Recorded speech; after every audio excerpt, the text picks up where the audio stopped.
哎，你们知道领一个没有坐过公务舱、没有住过好酒店的外国人出门有多丢人不？我昨天呢又出差参加一个节目录制，这个录制吧，一个艺人可以带俩人，一个叫执行经济，一个是化妆师。结果呢，这次给我当执行经济的小同事呢，家里突然有急事回老家了，我也很着急。我说这咋办呢？我老公说我去呗。我还真找不着人，实在没办法，最后带他去了。到了机场就瞅瞅，我说哎呀妈，你说你哪有执行经济的样子？他说我进了机场就一直执行了，我也没拐弯啊，没拐弯啊。那刚才身上冒出个老太太，你敢执行？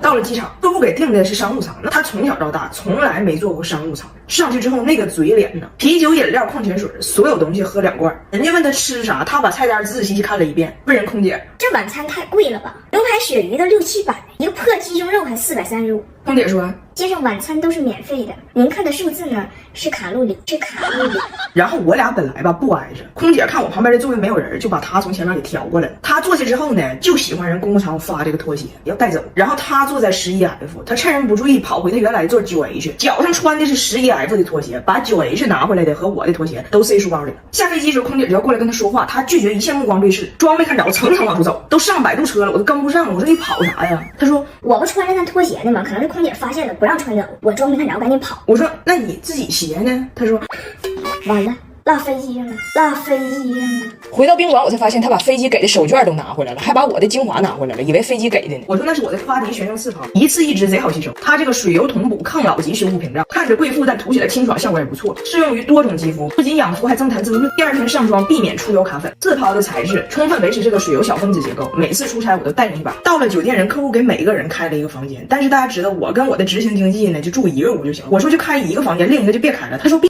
须开，住酒店订2屋，住1屋空1屋，这是我儿时就有的梦想，半夜我都要睡着了，他拿着房卡去不住的那个屋，吃了人家准备的糕点，喝光了酒店的好水，洗了一个澡，拿走了所有洗漱用品和2双拖鞋，最后定了个闹钟，睡了2小时走的。第2天早晨吃了一顿3年没吃过的早餐，去健身房见了一个4年没见过的身，去游泳池游了一个5年没游过的泳，问人家泳池工作人员拿房卡可以免费游不？人家说可以，进去必须穿拖鞋。说巧了，我就没有别的鞋，没有别的鞋。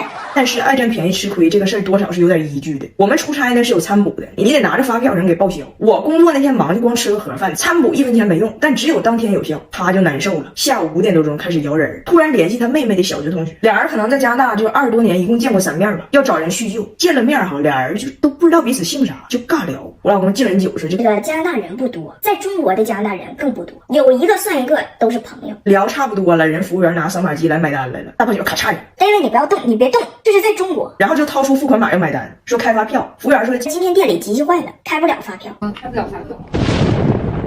大胖姐说虽然在中国，但咱们还是按照加拿大的方式来，更简单，咱俩就正常 AA 呗，行不 David 说 AA 可以，但是我叫 Andrew。吃完饭我就问他，我说你不尴尬吗？他说加拿大朋友不多，又少一个。前几天啊，我带着我们一家人去上海迪士尼玩去，在里边我们一家人引起了数次围观呢，倒不是因为啥好事。事情是这样的，那天早晨我爸呀，为了堵住我们去酒店楼下吃那个158的自助餐，给我们每个人买了早点，放在了门口。我老公一开门，在这个旅馆一开门还一人加碗粥，这该不是传说中的加州旅馆吧？加州旅馆。最后呢，我爸买这些早点都没吃了，但是老头坚决不扔，拎着8个包子、8个鸡蛋、6瓶豆浆，踏入了迪士尼。进入迪士尼第一个事儿，我爸就掏出早点给每个人分鸡蛋，谁也不吃。我爸就一边理着点吃的，一边捣鼓。哎呀，节俭就是理财，我这是在理财。大胖姐说：“爸爸，你不是在理蛋吗？不是在理蛋吗？”然后所有的项目呢都不让拿吃的喝的进。我爸啃个包子都排到了，人说你得出去吃完回来。早达说：“我姥爷呢？咋又没了呢？”大胖姐说：“你姥爷是迪士尼在逃公主，现在应该又在外边理蛋了。”我们在那玩啊，我都怕我爸在外边吃撑着了。幸亏我兜里有秘密武器拜耳这个达一喜畅货菌。然后呢，中午吃饭的时候，我爸一看那里边的餐厅，一份饭96，跟我说：“咱们就垫吧，不搁他那吃。你看我这包里全吃。”我爸这么一打开包，里边白花花一片，我就装没看着，结果没防住我老公，说时迟那时快，大胖媳妇嗷家一声：“哎呀，爸爸，你怎么来迪士尼还带着我们酒店的牙刷、沐浴露和拖鞋呀？你是来搓澡的吧？”好几个人瞅我爸呀，我爸非常不好意思，但大胖媳妇是真心钦佩他的思路，一直叭叭。我们排队排的时间太长了，大胖媳妇挺大嗓门的：“老丈人，你把你从酒店拿的剃须刀拿出来，今天我胖某人就陪我老丈人在世界上最快乐的地方剃个须。”我爸说：“你小点声，剃不了了，我的刀在门口安检时候被管制了。”我们排队要漂流，大胖媳妇：“爸爸，你不用担心，你用酒店拿的浴帽，只有你不会湿。我们要去玩飞跃地平线飞的项目，大胖媳妇儿。爸爸，你不用担心，你有酒店拿的木薯，只有你不会乱。然后我们去坐过山车，眼看排着我们要上了，大胖媳妇嘴一张，又要说什么，我爸赶快给拦住了。你别说话，我不担心。我爸为了躲他上前边去，俩人隔了好几排坐。结果小火车要开了，大胖媳妇张彩玲的爸爸，足字旁的彩。爸，你从酒店里拿那一兜子东西里有没有指甲刀？我买的帽子有商标。我爸说，我不告诉你了，我的刀类都被管制了吗？都被管制了吗？我爸从此就没再搭理过他。然后这一下午呢，我爸一直在吃早上剩的东西。张彩玲他爹，足字旁的彩，吃了7个包子4个茶蛋，我都怕他发烧。幸好我提前准备了拜耳达一喜畅活菌，它的3种专利菌剂都源于中国，专为国人设计，每盒有4000亿耐酸活菌，活性还贼高，成分纯净，3大专利菌，4大益生元。还行，老头恢复挺快，第2天在火车上干活饭的时候又生龙活虎了，看来可以再囤点。然后那天在迪士尼啊逛到最后，我爸手里还3杯豆浆呢嘛，已经出豆汁的味儿了，就是不扔。大胖媳妇跟他差点打起来，他是这么说的：你们别管我，外边1杯豆浆3块5，里边得35，我喝这1杯豆浆我省了31块5，3杯100块钱。大胖媳妇说：爸，你搁这炒豆币呢？炒豆币呢？跟我玩高概念。后来大胖媳妇实在是怕他老丈人喝坏了，挺身而出，在迪士尼的出口连干3杯臭豆浆，说：爸，这个钱就让给我赚了吧。早打问他爸：爸，这豆浆都臭了，你咋还喝呢？大胖媳妇说：你不懂你姥爷，爸今天不喝，你姥爷能把豆浆从上海拎回北京，乃至拎回铁岭。要不是你爸，明天就是一场宏伟的南疆北调。南疆北调。哎呀，我老公和我女儿昨天顺利入住了厦门的隔离酒店，这个事儿圆满成功。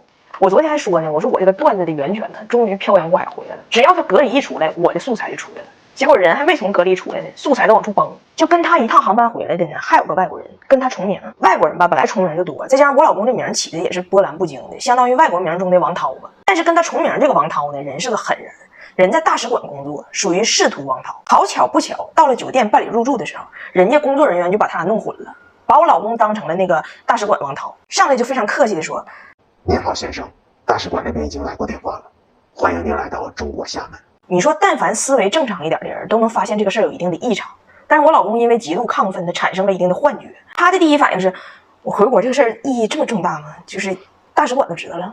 我以为我回来促进的是拿铁认爹，原来我促进的是双边关系。当时就跟人工作人员装上了啊，你告诉大使馆我一切都好，感谢他们的问候，可以适当安排一顿饺子，安排一顿饺子。然后呢，跟我老公重名的这个人，因为他是跟他媳妇儿孩子一起回来，所以他媳妇儿头一天就给酒店打过电话，说能不能他们一家3口住一起。工作人员不认错人了吗？上来就问我老公说：好的先生，那我们这边有收到一个诉求，就是有一位女士要和您同住一个房间，请问是这个情况吗？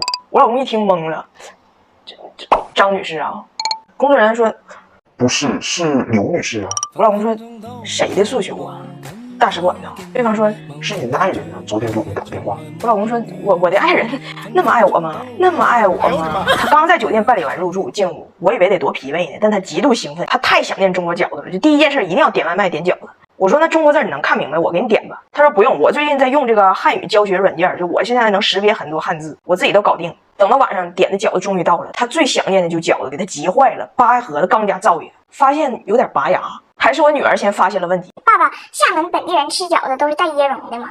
怎么掉白渣呢？掉白渣呢？我大胖媳妇给他和孩子点了2份生饺子，然后老公给我打电话老委屈了，为什么不告知消费者他送的是生饺子？为什么不标注？我说这种情况人家肯定标注了。他说没有。我说你看一下你的外卖，人家肯定标注，肯定写了。他当时把外卖截图给我看，你看他写的牛肉大葱，牛的是牛的呀。对，我也没想吃猪的呀。我说人写的是牛肉大葱，生的是生的呀。